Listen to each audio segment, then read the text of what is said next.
好多家長都同我哋講，小朋友自從學咗跆拳道之後，成個人都好似變咗另一個人咁，無論喺屋企定係學校都唔同晒。到底會有咩改變呢？而家就逐個詳細話你知。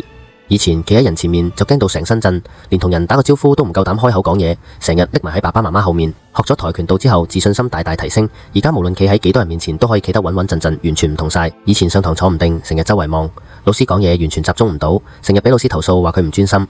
而家可以企定定坐定定，專注聽指令，連學校老師都特登主動話俾家長聽，佢嘅專注力同自律性真係進步咗好多好多。以前做功課一遇到唔識嘅題目就即刻放棄唔做，叫佢再試下都唔肯，成日話自己做唔到。而家學識咗堅持嘅精神，再難嘅嘢都肯咬住牙關試多一次，呢個永不放棄嘅習慣會跟住佢一世受用終生。以前乜嘢都怕，見到新嘢就縮埋喺一邊，唔敢嘗試，連舉手答問題都唔敢。而家夠膽用手打爛啲木板，勇敢企出嚟面對所有挑戰。勇氣從來都唔係天生嘅，而係透過一次又一次嘅訓練慢慢練翻嚟嘅。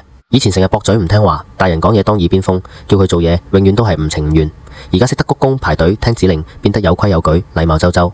有紀律嘅孩子，無論去到邊度，都一定會受到身邊每一個人嘅歡迎同讚賞。下一個改變，可能就係你屋企嘅小朋友，你唔需要再猶豫，帶佢嚟親身試一堂，就會知道分別有幾大。